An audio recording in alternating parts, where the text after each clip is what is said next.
Assalamualaikum warahmatullahi wabarakatuh. Salam sejahtera, salam Malaysia Madani, salam sepakat Sabah hebat, salam PPD Tuaran Sederap Peneroji Perubahan dan salam Ramadan. Saya ingin mengambil kesempatan mengucapkan syabas dan tahniah kepada semua murid yang menyertai Nilam Ramadan pada kali ini. Program anjuran Unit Sumber Teknologi Pendidikan dengan kerjasama Unit Pendidikan Islam PPD Tuaran ini merupakan usaha yang murni dalam menggalakkan pembacaan murid dalam bulan Ramadan.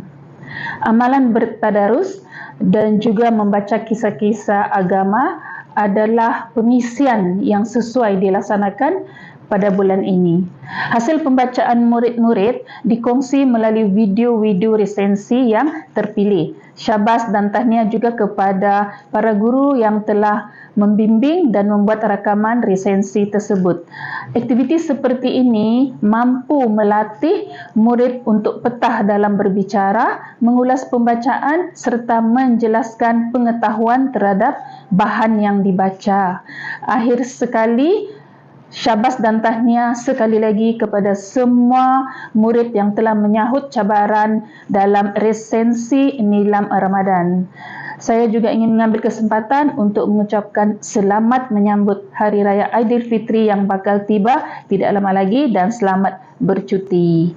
Selamat menyaksikan video-video resensi Nilam Ramadan. Sekian, terima kasih.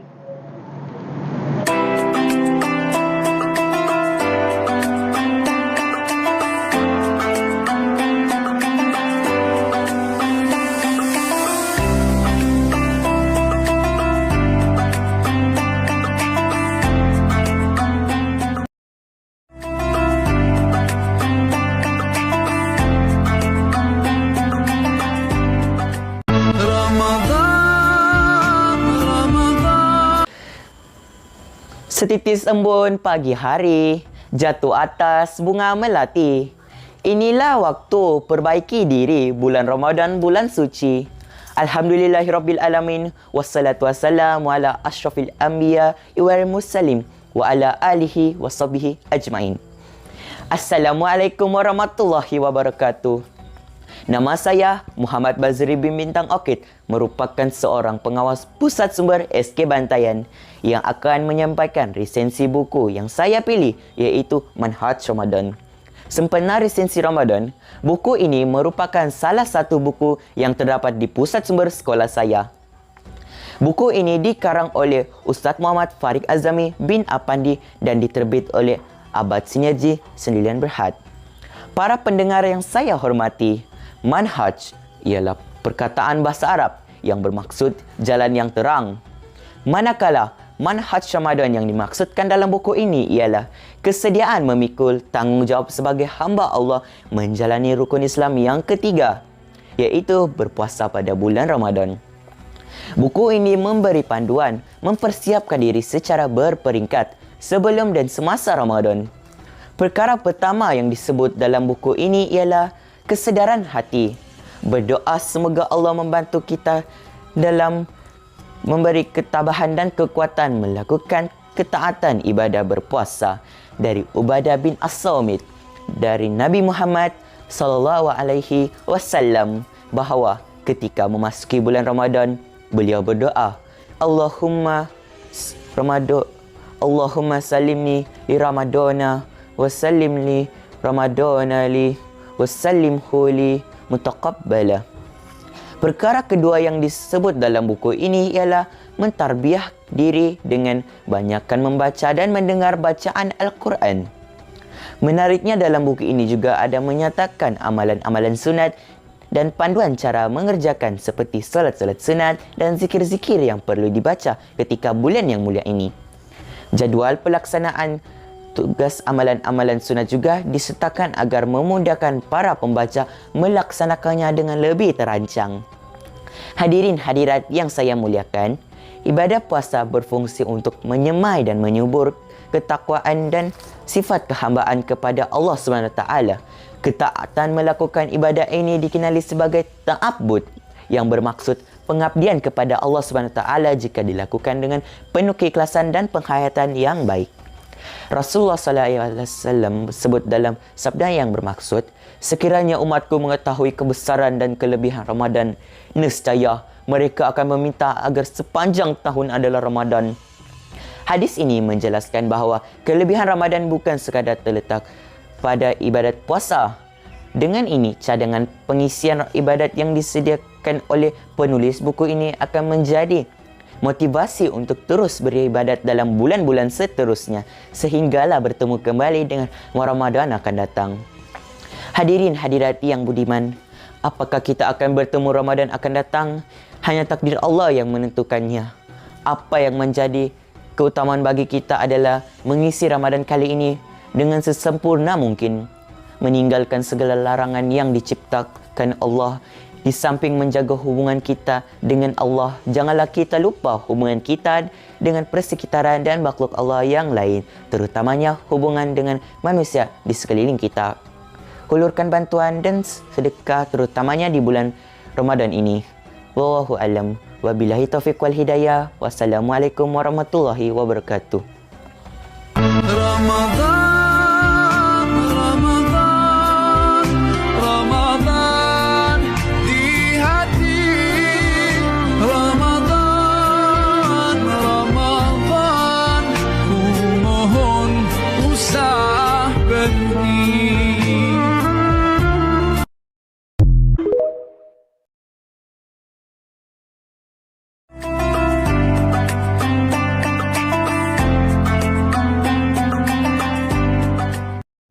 Assalamualaikum dan selamat sejahtera. Nama saya Muhammad Zamir bin Muhammad Zulkifli dari kelas 6 Abagos SK Pekan Tambarule. Tajuk buku yang akan saya bicarakan ialah Meneroka Rahsia STEM, Sains, Teknologi, Engineering and Maths dalam Al-Quran. Buku ini ditulis oleh T.S. Muhammad Nazri bin Muhammad Khalid.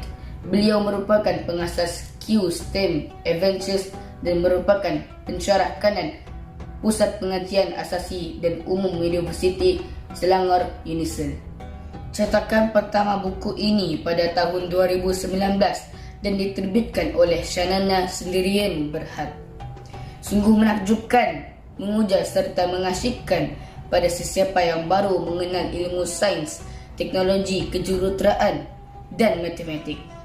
Begitu juga yang sudah lama berkecimpung dalam dunia sains ini. Penerokaan ilmu STEM seharusnya menimbulkan rasa kagum dan takjub kepada kebesaran Allah SWT. Buku Q STEM menampilkan beberapa kandungan ilmu Al-Quran yang mengilhamkan ke arah perkembangan ilmu STEM yang sering menjadi persoalan dan dijelaskan dalam bentuk yang mudah.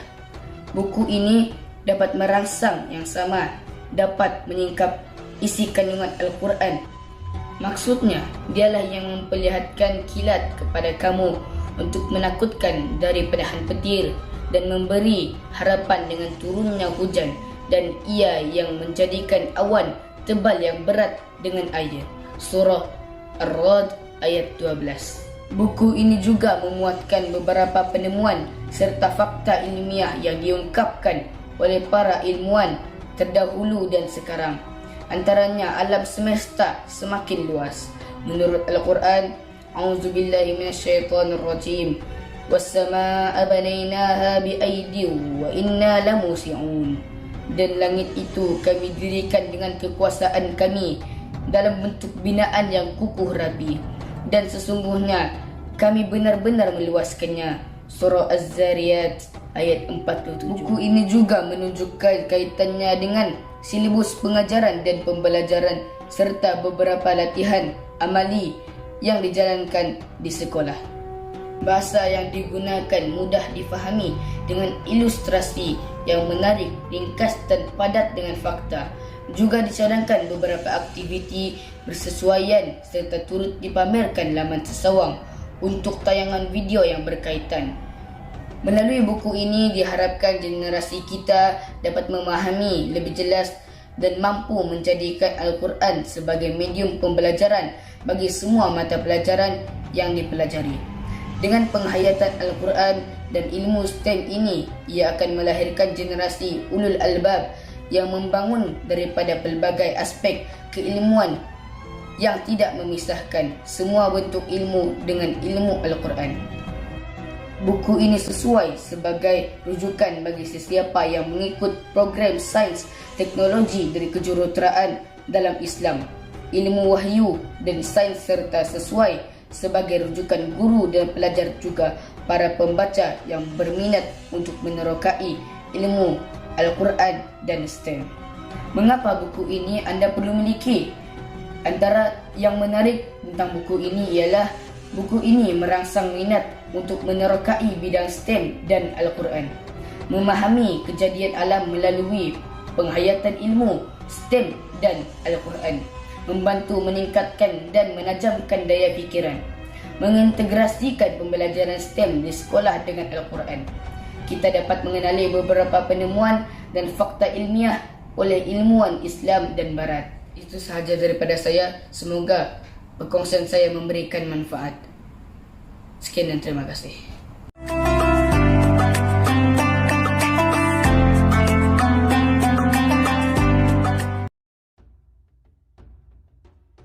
Bismillahirrahmanirrahim. Assalamualaikum warahmatullahi wabarakatuh. Nama saya Muhammad Akil Wafi bin Muhammad dari kelas 5 Perdana Sekolah Kebangsaan Layak-Layak. Hari ini saya ingin membaca surah Al-Qari'ah. A'udzu billahi minasyaitonir rajim.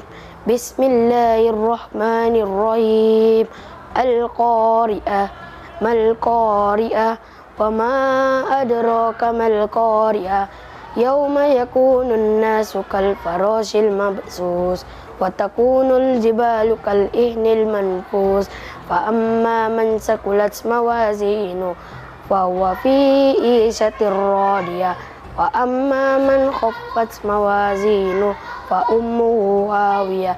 Wa ma adraka ma hiya narun hamiyah. Shadaqallahul azim. Surah ini diturunkan di Mekah, mengandungi 11 ayat. Dinamakan surah Al-Qari'ah, yakni hari yang menggemparkan, kerana pada awal surah ini Allah Ta'ala menerangkan bahawa hari yang menggemparkan itu ialah hari kiamat. Intisari kandungannya ialah menggambarkan peristiwa-peristiwa yang akan berlaku pada hari kiamat. Hari manusia menjadi seperti kelekatu yang berkeliaran dan gunung ganang menjadi seperti bulu yang berterbangan, yakni kedahsyatan yang menimpa manusia pada hari kiamat. Yang menggemparkan itu menjadikan mereka seperti kelekatu yang terbang berkeliaran dengan tidak tentu arah, dan menjadikan gunung ganang yang sedemikian besarnya dan kukunya hancur berterbangan seperti bulu yang dibesar. Kemudian Allah Ta'ala menerangkan, setelah berlaku yang demikian, maka manusia akan diberikan tempatnya menurut amal masing-masing. Adapun orang yang berat timbangan amal baiknya, maka ia berada dalam kehidupan yang senang lenang. Sebaliknya, orang yang ringan timbangan amal baiknya, maka tempat kembalinya ialah hawiyah, yaitu api neraka yang membakar. Sebagai kesimpulannya, marilah kita bersama-sama meningkatkan amal soleh kita sebagai bekalan di hari akhirat nanti. Sekian, terima kasih. Assalamualaikum warahmatullahi wabarakatuh.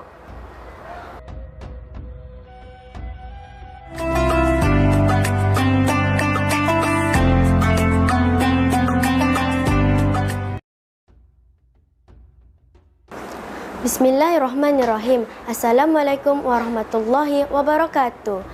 Nama saya Ariana dari kelas 6 Perdana Sekolah Kebangsaan Laya-Laya Tuaran. Pada hari ini saya akan membacakan surah Ad-Duha. A'udzu billahi minasyaitonir rajim. Bismillahirrahmanirrahim.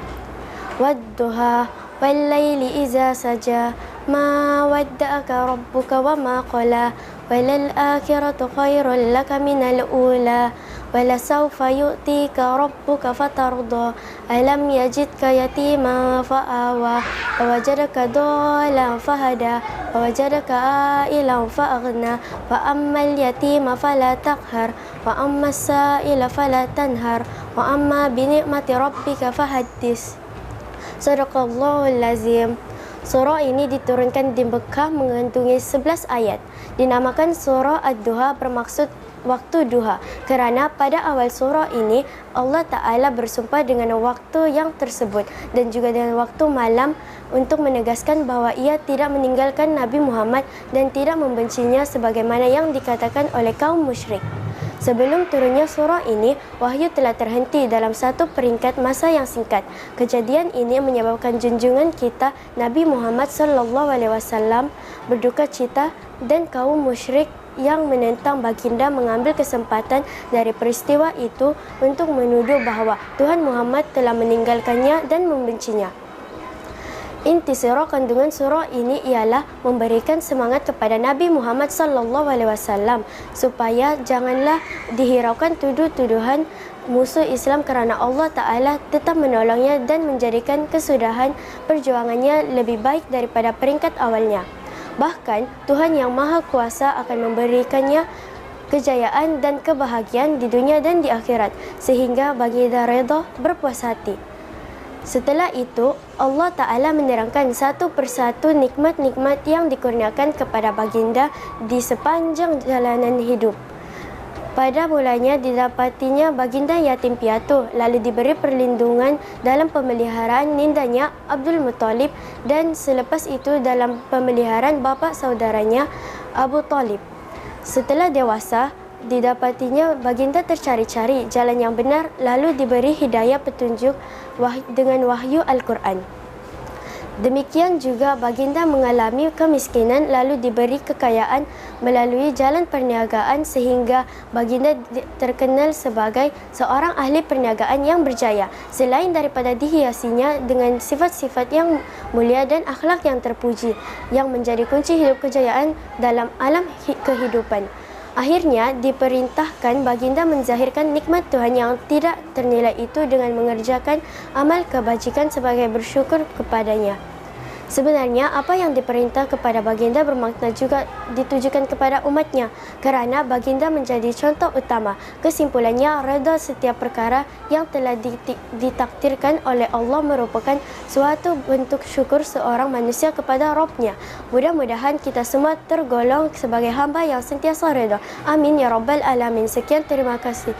Assalamualaikum warahmatullahi wabarakatuh.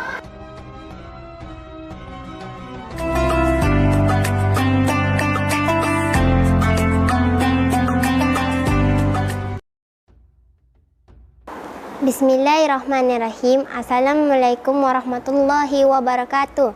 Nama saya Putri Eliana Mahira dari kelas 6 Perdana Sekolah Kebangsaan Laya-Laya Tuaran. Pada hari ini saya akan membacakan surah Al-Qari'ah. Bismillahirrahmanirrahim.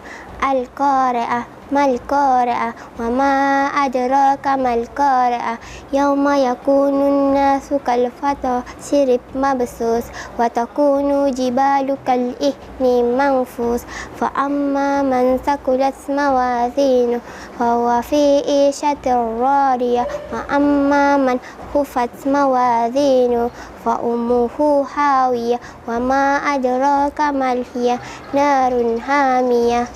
Surah ini diturunkan di Mekah mengandungi 11 ayat. Dinamakan surah Al-Qari'ah, yakin hari ini yang menggemparkan kerana pada awal surah ini Allah Ta'ala menerangkan bahawa hari yang menggemparkan itu ialah hari kiamat. Inspirasi kandungan ialah menggambarkan peristiwa-peristiwa yang akan berlaku pada hari kiamat.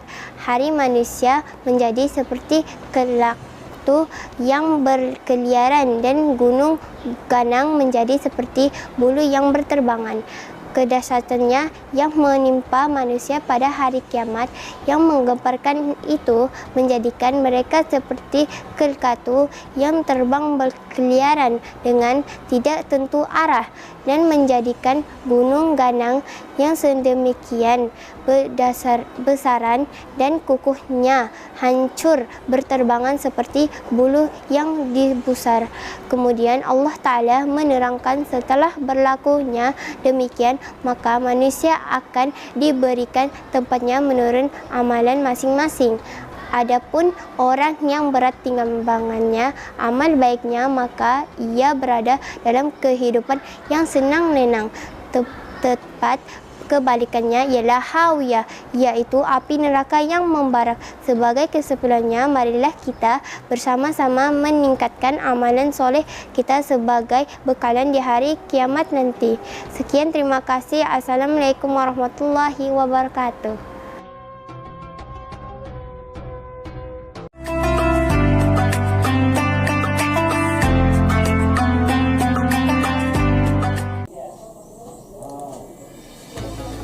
Assalamualaikum dan selamat pagi semua. Nama saya Muhammad Reza bin Razali dari tahun 6 dari SK Tembulang Tuaran. Saya anak sulung dari 2 adik-beradik. Saya telah memberi sesi buku berjudul Nabi Muhammad SAW sebagai suami dan bapa. Buku ini berjumlah 16 muka surat dan juga ia banyak berbagai warna. Pegarang dia adalah Datuk Dr. Abdul Hamid Othman. Saya minat dengan buku ini kerana saya dapat banyak pengalaman dan banyak berita baik. Hadirin dan hadirat sekalian, saya akan menceritakan tentang buku ini. Buku ini menceritakan tentang sifat-sifat Nabi sebagai suami dan bapa. Nabi Muhammad mengajar akan perbuatan-perbuatan baik sebagai manusia. Beliau juga seorang yang banyak memuji Allah SAW dan banyak bersyukur serta berdoa kepada Allah SAW. Beliau akhirnya berkahwin dengan Sayyidah Khadijah dan mereka mempunyai 6 orang anak, 2 lelaki dan 4 perempuan yang bernama Qasim, Abdullah, Zainab, Ruqayyah, Ummu Kalsum dan Fatimah Al-Zahra. Fatimah Al-Zahra adalah anak bongsu mereka. Setelah kakak-kakaknya kahwin, tinggallah Fatimah lagi belum kahwin. Lagi Zainab berkahwin dengan sepupunya yang bernama Al-Ash ibnu Wa'il. Manakala Ruqayyah dan Ummu Kalsum berkahwin dengan anak Abu Lahab, bapa saudara ayahnya, dan berikutnya adalah Fatimah Al-Zahra, saudara sepupu bapaknya yang bernama Ali bin Abi Thalib. Nabi Muhammad sangat bahagia kerana atas nikmat Allah dan kurnianya, kerana baginda selalu bersedekah. Hadirin dan hadirat sekalian, terima kasih kerana menonton video saya. Assalamualaikum dan selamat berbuka puasa.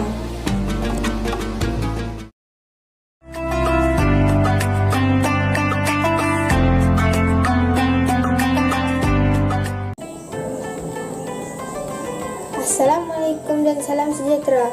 Salam 10 hari mengajar Lailatul Qadar. Sebelum saya memulakan bicara, saya akan memperkenalkan diri saya dahulu. Nama saya Muhammad Faimuzi bin Abdul Syukur. Saya dari tahun 5 Bijak di SK Tembulang. Saya anak kedua dari 2 adik-beradik. Saya akan meresensikan buku ini. Untuk pengetahuan semua, saya sangat teruja bila mendengar pengumuman dari guru PSS kerana dari guru PSS dapat mengikut nilam Ramadan. Kerana saya sangat suka dengan mata pelajaran agama Islam. Baiklah, mari saya menceritakan tentang buku ini. Ya man sallaita bi qalbin anbiya, ya man fil qalbi rahmatul linnas, ya man alafta quluban bil Islam, ya habibi ya syafi'i ya rasulullah bi ummi wa abi fadaituka sayyidi salatullah salam alaika ya nabi habibi ya Mari saya mula menceritakan tentang buku ini. Buku ini bertajuk Nabi Muhammad SAW hijrah ke Madinah Al-Munawwarah. Buku ini mempunyai 16 muka surat. Buku ini mempunyai berbagai warna. Dan alhamdulillah kulit buku ini tidak tebal, tidak juga nipis, sederhana sahaja. Alhamdulillah. Mari saya menceritakan tentang siri kisah para nabi. Nabi Muhammad SAW berhijrah ke Madinah karena kaum musyrikin mula menyakiti baginda Rasulullah SAW. Bermacam-macam rupa bentuk tindakan dilakukan oleh mereka. Mereka membaling batu kepada baginda dan meletakkan duri di jalan atau lorong-lorong. Tidak dapat kita bayangkan betapa sakitnya Rasulullah SAW. Selain daripada itu, mereka juga sering melemparkan benda-benda kotor seperti najis kepada Rasulullah. Namun, Rasul tidak berlawan. Semua tindakan itu baginda terima dengan penuh kesabaran. Baginda meneruskan perjuangan menyebarkan agama Islam sehingga akhirnya mereka memasuki agama Islam. Masya Allah. Hadirin dan hadirat, penonton sekalian, begitulah resensi buku yang saya baca kali. Semoga kita memperolehi manfaat dari pembacaan sirah Nabi ini. Untuk itu, terima kasih kerana menonton video ini. Akhir kata dari saya, Muhammad Faimuzi bin Abdul Syukur. Assalamualaikum.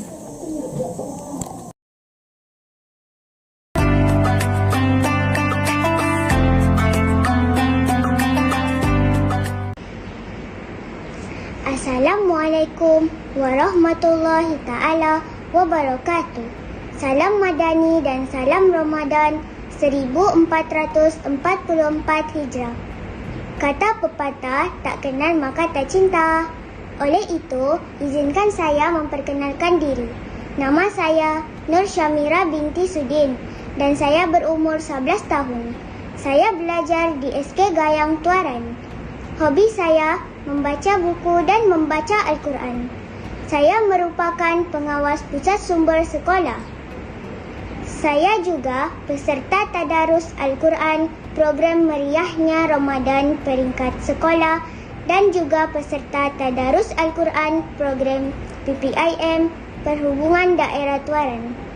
Program dalam Ramadan kali ini, saya amat teruja berkongsi mengenai bacaan Al-Quran saya. Al-Quran ialah kalam Allah yang mengandungi mukjizat yang diturunkan kepada Nabi Muhammad SAW melalui perantaraan Jibril alaihi salam. Ditulis dalam mazhab, dipindahkan kepada kita secara mutawatir dan menjadi ibadah membacanya.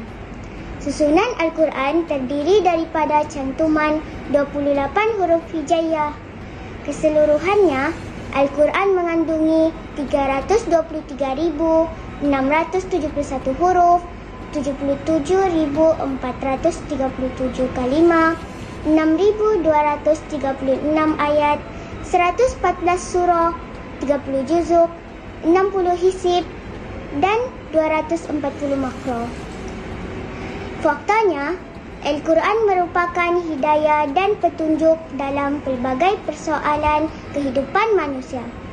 Ia memberi panduan mengenai dasar asasi dan pokok utama persoalan dalam setiap bidang kehidupan.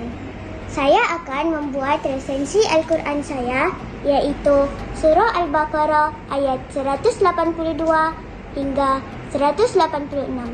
Surah ini terkandung dalam juzuk kedua, hizib ketiga, dan muka surat 28. Ayat ini mengisahkan 4 karakter orang yang bertakwa, iaitu melaksanakan puasa Ramadan, menjadikan Al-Quran sebagai petunjuk hidup, berdoa dan berharap hanya kepada Allah, serta menjalankan semua perintah Allah. Sayogianya, bulan Ramadan amat sinonim dengan Al-Quran, kerana dalam bulan ini diturunkan Al-Quran sebagai petunjuk bagi sekalian manusia.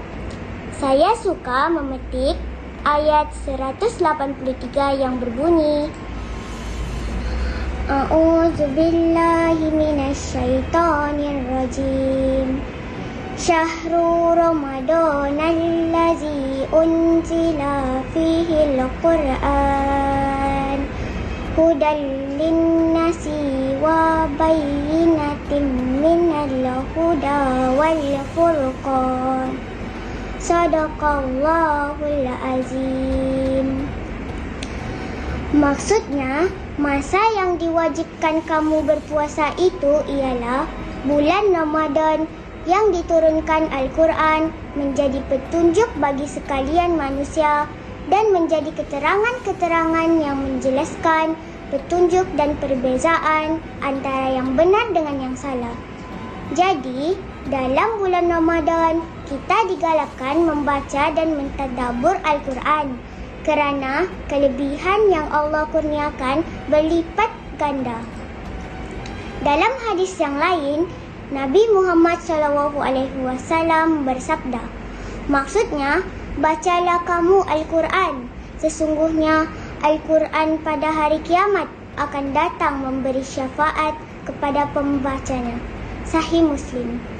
Daripada Utsman bin Affan, Rasulullah SAW juga bersabda, maksudnya, sebaik-baik kamu ialah orang yang belajar Al-Quran dan yang mengajar Al-Quran kepada orang lain. Sahih Al-Bukhari. Oleh yang demikian, kita digalakkan untuk memperbanyakkan amal ibadah di dalam bulan Ramadan, termasuk amalan membaca Al-Quran. Kita haruslah bersungguh-sungguh supaya dapat mengkhatamkan Al-Quran sekurang-kurangnya sekali di bulan Ramadan, kerana ia sunnah Rasulullah SAW dan para salafus saleh. Walau bagaimanapun, tiada perintah atau arahan yang khusus daripada syarak yang berbentuk wajib untuk kita mengkhatamkan Al-Quran di bulan Ramadan. Semoga kita berusaha untuk memperbanyakkan bacaan Al-Quran di bulan mulia ini dan mendapat keberkatan dalam kehidupan. Sekian, wabillahi taufiq wa hidayah. Assalamualaikum warahmatullahi ta'ala wabarakatuh.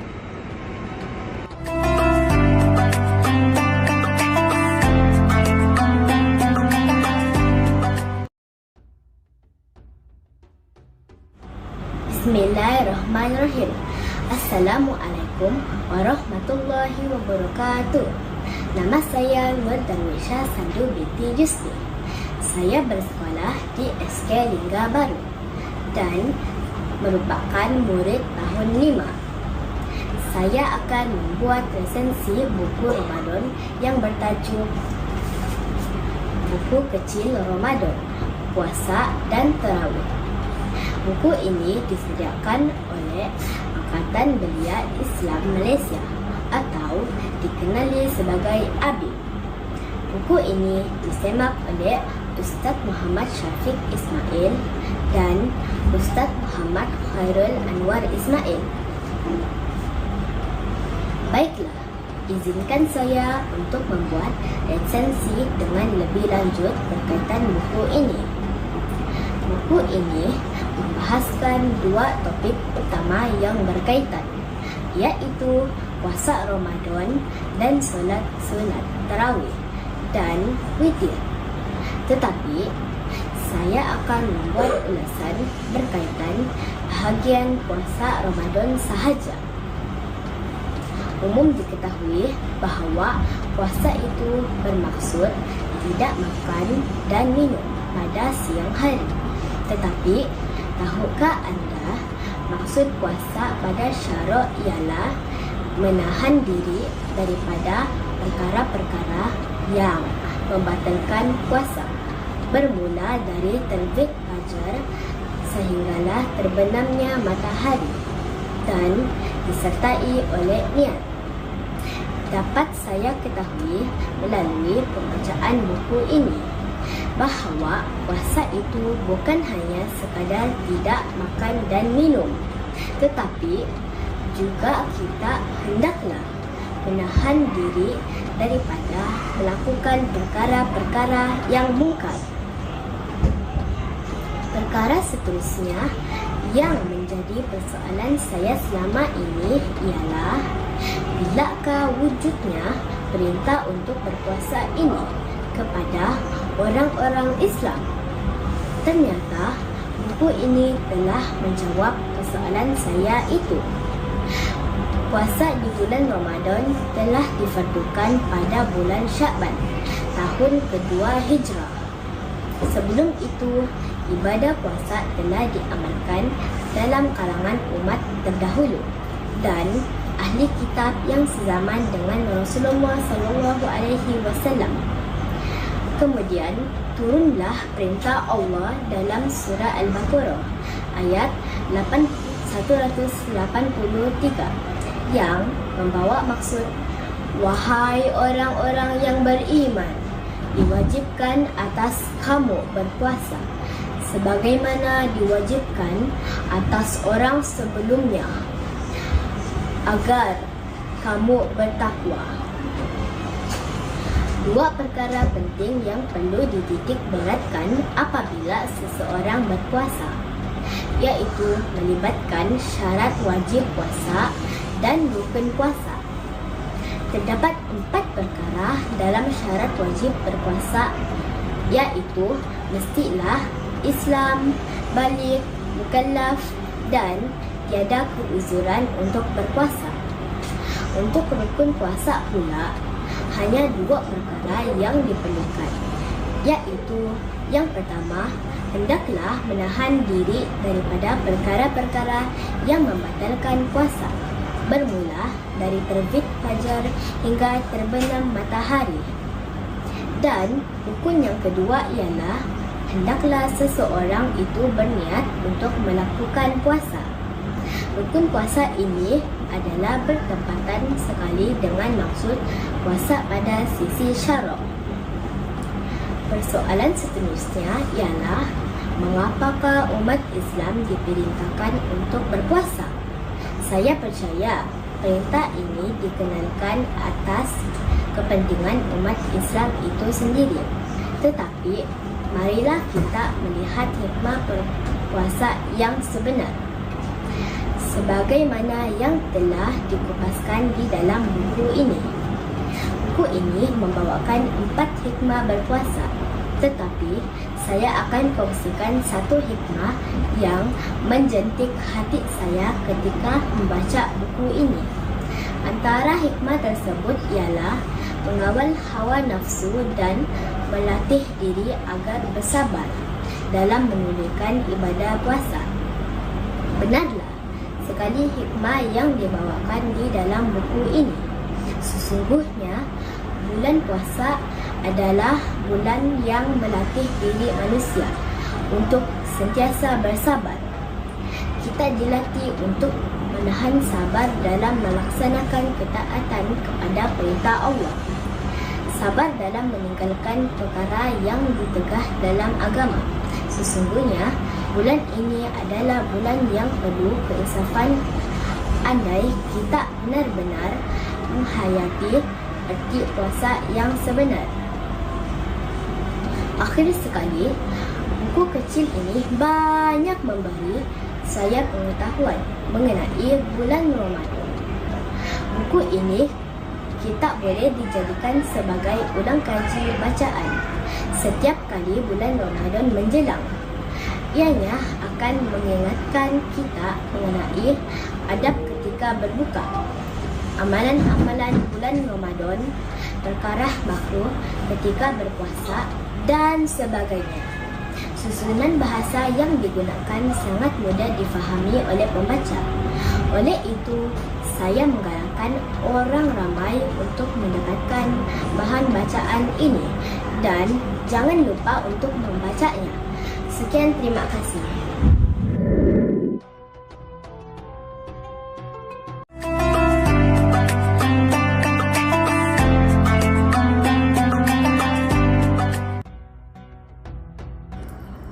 Terima kasih Tuan Pengerusi Majlis. Assalamualaikum dan salam sejahtera kepada para hakim yang arif lagi bijaksana. Di pagi yang berseri ini, saya Fazalatul Husna binti Jasmine dari SK Bangkok ingin berkongsi cerita yang bertajuk Nabi Yunus ditelan ikan Nun. Buku ini ditulis oleh Umi Ashita dan diterbitkan oleh QAFFB Publication.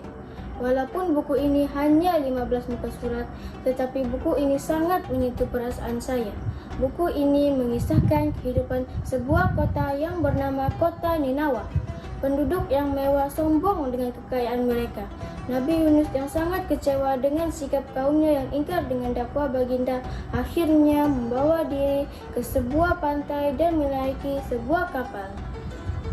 Dalam pelayaran baginda dicampakkan ke dalam laut. Allah mengutuskan ikan Nun untuk menelan baginda. Di dalam perut ikan Nun, baginda pun berzikir hingga akhirnya ikan Nun terdampar di sebuah pantai dan baginda pun keluar daripada perut ikan Nun tersebut. Buku ini mengingatkan kita sebagai pemimpin harus bertanggung jawab, tidak melarikan diri daripada amanah yang telah diberikan. Sekian, terima kasih.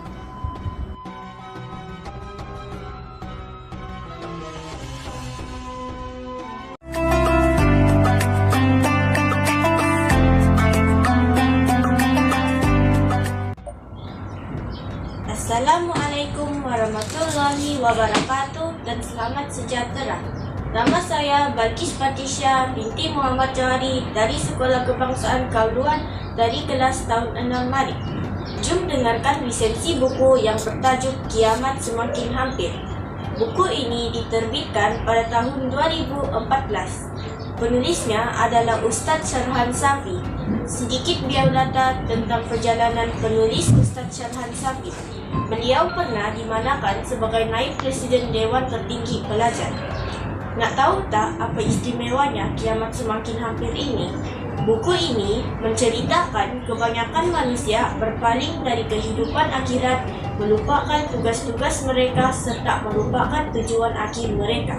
Selain itu, mereka lupa akan kematian dan kehidupan duniawi sahaja sehingga datangnya kematian. Mereka akan menyesal di mana pada saat itu sudah tidak ada gunanya lagi sesuatu penyesalan apabila berlaku hari kiamat itu. Tidak ada sesiapa pun yang dapat mendustakan kejadian hari kiamat itu merendahkan dan meninggikan. Ia berlaku semasa bumi bergoncang dan gunung-gunung dihancur lebur, lalu menjadi ia debu yang bertaburan. Surah Al-Waqiah 56, 1-6. Sekian saja daripada saya. Sekian, terima kasih.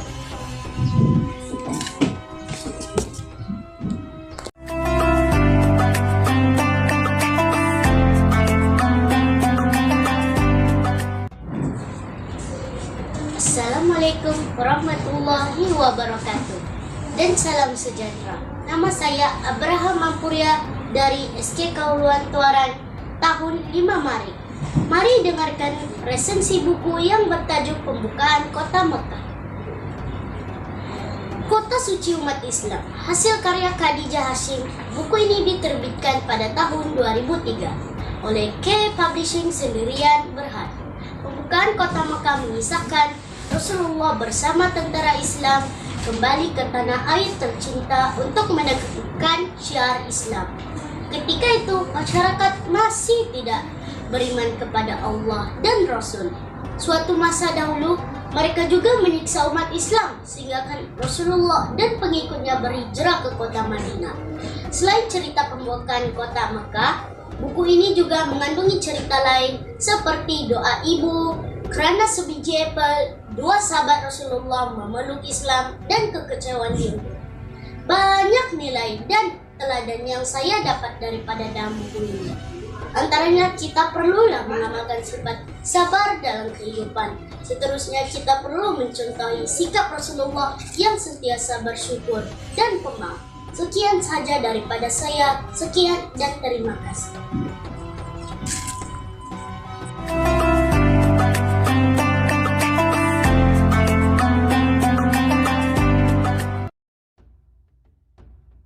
Melati Kuntum, tumbuh melata, sayang merbah di pohon cemara. Assalamualaikum mulanya kata, saya sembah pembuka bicara. Assalamualaikum saya ucapkan lagi dan salam sejahtera. Salam nadi ilmu, amalan baca. Peribahasa Melayu ada menyebut, tak kenal maka tak cinta. Oleh itu, izinkan saya memperkenalkan diri terlebih dahulu. Nama diberi Nur Ashurah binti Nurhawi dari kelas 5 Google dan bersekolah di Sekolah Menengah Kebangsaan Sri Lanka Tuaran, Sabah. Tajuk resensi buku yang akan saya kongsikan pada hari ini ialah Senangnya Puasa bagi Orang Sibuk. Bulan Ramadan ialah bulan yang penuh makna dan istimewa bagi kita sebagai umat Islam. Allah Subhanahu Wa Taala telah menjanjikan kepada hamba-hambanya yang beriman dan berpuasa dengan memberikan ganjaran yang berlipat kali ganda, sehingga tiada satu pun makhluk yang mengetahui seberapa besarnya ganjaran tersebut. Sebelum kita mengetahui lebih lanjut tentang isi buku ini, marilah kita sama-sama mengenal terlebih dahulu penulis buku bagi Senangnya Puasa bagi Orang Sibuk ini. Nama penulis buku ini ialah Agus Arifin atau lebih popular dikenal sebagai Gus Arifin. Beliau dilahirkan pada 11 Ogos 1969 di Mojokerto, Jawa Timur. Kecintaan beliau dalam mempelajari kitab-kitab klasik dan berbagai bidang ilmu membuatkan beliau bersungguh-sungguh dalam mengumpulkan ribuan kitab dalam bentuk digital sehingga beliau digelar sebagai Kiai Digital.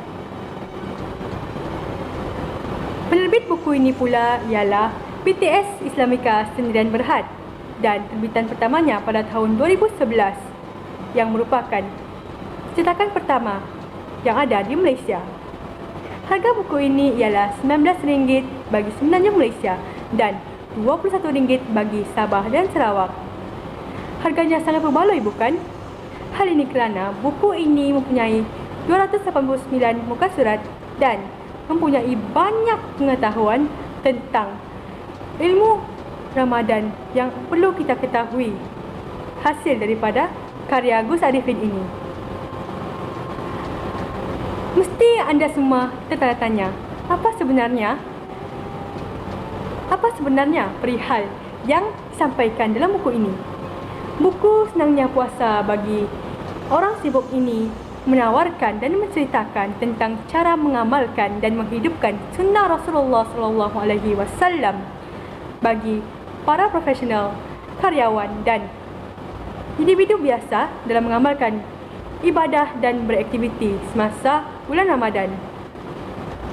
Dalam konteks ini, para pembaca dapat mengetahui ilmu bulan Ramadan tanpa mengira kesibukan masing-masing. Rasanya tidak lengkap kalau kita tidak membahas keistimewaan buku ini. Antara keistimewaan buku ini ialah buku ini menceritakan tentang keistimewaan dan kelebihan bulan Ramadan. Contohnya kita boleh ambil daripada muka surat 15 dalam buku ini, iaitu bulan Ramadan ialah bulan diturunkan Al-Quran.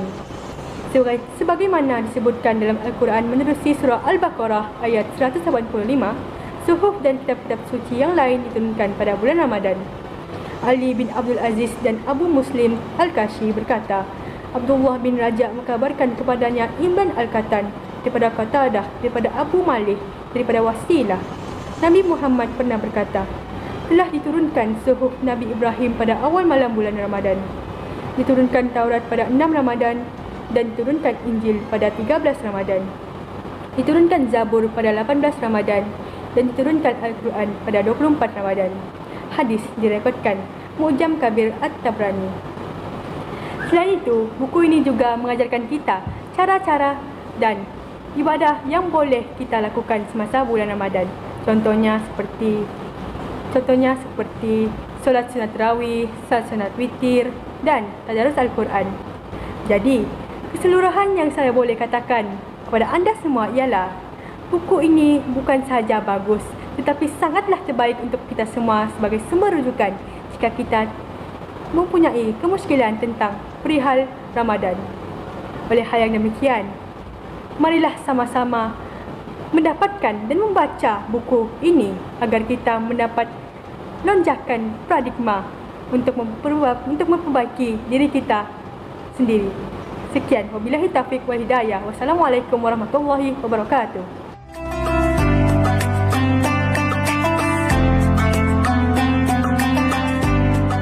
Memetik sebuah hadis yang berbunyi 7 golongan yang mendapat naungan Allah di mana tidak ada naungan kecuali naungannya, antaranya adalah anak muda yang hidup dalam ketaatan beribadah kepada Allah Subhanahu wa taala. Hadis riwayat Al-Bukhari. Melati kuntum tumbuh melata, sayang merbah di pohon cemara. Assalamualaikum pemula kata, awal bismillah pembuka bicara. Bismillahirrahmanirrahim. Assalamualaikum, salam lisensi dan salam nadi ilmu amalan membaca. Terlebih dahulu izinkan saya memperkenalkan diri saya. Saya Nur Zahira binti Henry, puteri SMK Sri Nangka dari daerah Tuaran Sabah. Bersama saya di arena resensi buku. Buku bertajuk Taubat Usia Muda, nukilan Burhan Sadiq yang merupakan seorang penulis kreatif yang bertemakan kisah remaja Islam di Solo. Beliau merupakan lulusan Inggris dari Universiti 11 Maret Surakarta. Beliau mengelolakan penerbitan buku Gaza Media dan pernah terlibat dalam penyiaran radio Islam di Solo. Buku Taubat Usia Muda terbitan Gemilang Publika Sendirian Berhad pada Julai 2015 ini merupakan kategori motivasi agama. Selain sibuk menulis buku bercorak agama dan motivasi, beliau juga merupakan seorang kolumnis dalam beberapa majalah Islam. Antara karya unggul beliau yang lain termasuklah Ya Allah, Aku Jatuh Cinta, Ya Allah, Aku Tidak Ingin Sendiri, Engkau Memang Cantik, dan Dahsyatnya Cinta Pertama. Kata orang, tak kenal maka tak cinta. Oleh itu, ayo sama-sama pendengar budiman mendengarkan perkongsian saya agar kita mencintai isi kandungan buku ini. Buku ini menyentuh tentang keindahan taubat pada usia muda yang boleh didapati pada bab 1. Pada bab 2, buku ini mengeluarkan fakta-fakta mengenai keutamaan yang mampu menjentik hati pembaca untuk bertaubat. Pada bab 3, buku ini mengenakan tata cara, syarat-syarat serta adab untuk bertaubat. Buku ini menggunakan teknik penulisan yang amat menarik seperti terdapat unsur keagamaan kerana pengarang menggunakan ayat-ayat suci Al-Quran dan hadis mengenai taubat sebagai penguat hati kepada pembaca untuk bertaubat. Pada bab 5, buku ini menceritakan tentang kisah-kisah taubat seseorang sebagai sebuah inspirasi kepada pembaca. Pengajaran yang boleh didapati daripada buku ini adalah sekiranya usia muda kita dikurniakan dengan kesihatan yang baik, seorang individu perlulah berusaha semaksimal mungkin untuk memohon hidayah daripada Allah agar sentiasa bertakwa dengan sebenar-benarnya, kerana roh yang ada dalam diri kita akan kembali kepada penciptanya pada bila-bila masa sahaja. Kalau bukan sekarang, bila lagi? Yakinkah umur kita akan sampai ke tua? Tepuk dada, tanyalah iman. Jika anda tidak tahu ingin memulai dari mana, saya hadirkan sebuah buku yang akan menemani anda. Mudah difahami kerana mempunyai hanya 147 muka surat dan mudah didapati pula kerana terdapat di kedai-kedai buku berhampiran. Akhir kalam, Nadi Ilmu Amalan Membaca, Puteri SMK Sri Nangka mengundur diri. Wabillahi taufiq wal hidayah. Assalamualaikum warahmatullahi wabarakatuh.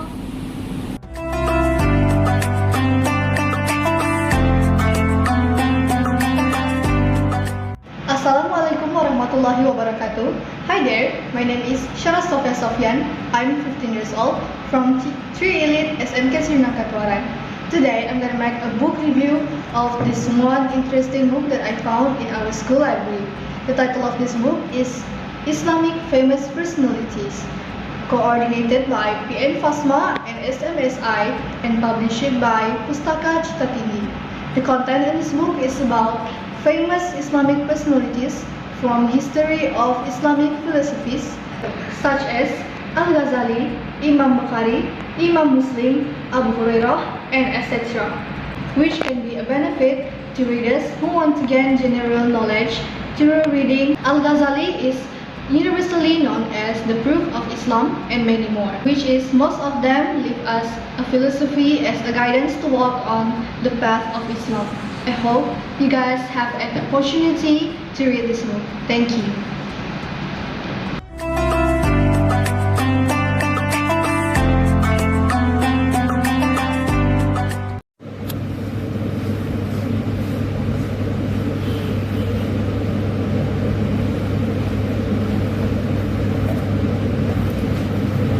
Bismillahirrahmanirrahim. Assalamualaikum warahmatullahi wabarakatuh.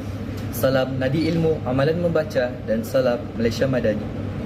Muhammad Ashraf Nabil, nama diberi, pelajar tingkatan 5 SMK Badin Tuara.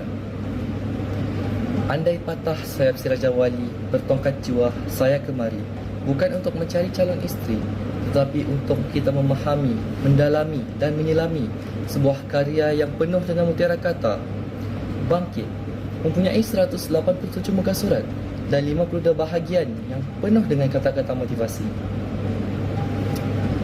Tuan-tuan dan puan sekalian, bak kata orang dulu, tak kenal maka tak cinta.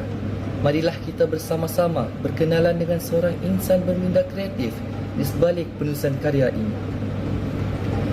Nurli binti Madlan ataupun lebih dikenali sebagai Bonda Nur merupakan anak kelahiran Melaka yang sangat meminati penulisan-penulisan tarbiyah dan novel motivasi. Setakat tahun 2020 sahaja, beliau telah mempunyai 33 karya, di mana salah satu karya beliau telah memenangi anugerah Best Selling Award tahun 2021. Tanpa melengahkan masa lagi, marilah kita menyelami isi di sebalik buku ini. Tuan-tuan dan puan-puan sekalian, bagi meniti Warsila Nirmala yang pertama, kita disajikan dengan kisah seorang penulis yang ditinggalkan oleh orang tersayangnya, sehingga beberapa kali juga beliau ingin mengambil nyawanya sendiri. Tapi beliau tahu beliau harus terus bangkit untuk meneruskan hidup. Hidup kita yang hakiki menjadi konsep kedua di bab kedua buku ini, di mana bab kedua buku ini mengajarkan kita ilmu redha. Apakah itu redha? Redha merupakan satu perasaan yang sangat mudah diungkapkan di mulut, tetapi sangat sukar diakui di dalam hati. Tuan-tuan dan puan-puan sekalian, apabila kita telah mempelajari ilmu redha, diiringi dengan doa seorang pendosa kepada Tuhannya, maka insya-Allah hidup kita akan lebih tenang dan damai. Tuan-tuan dan puan-puan sekalian, buku ini memberi kita pengajaran di mana cinta manusia tidak akan kekal. Cinta kepada harta benda tidak selamanya, tapi cinta kepada Allah kekal abadi. Jangan buat sesuatu hanya kerana manusia, tetapi buatlah sesuatu hanya kerana Allah. Inilah dialog di dalam buku ini yang menyeru kita untuk tidak berharap kepada manusia dan hanya berharap kepada Allah Subhanahu wa taala. Tuan-tuan dan puan-puan sekalian, sampai di sini sahaja pertemuan kita pada kali ini. Harap yang baik dapat kita amalkan, yang buruk dapat kita elakkan. Wabillahi taufiq wal hidayah. Wassalamualaikum warahmatullahi wabarakatuh.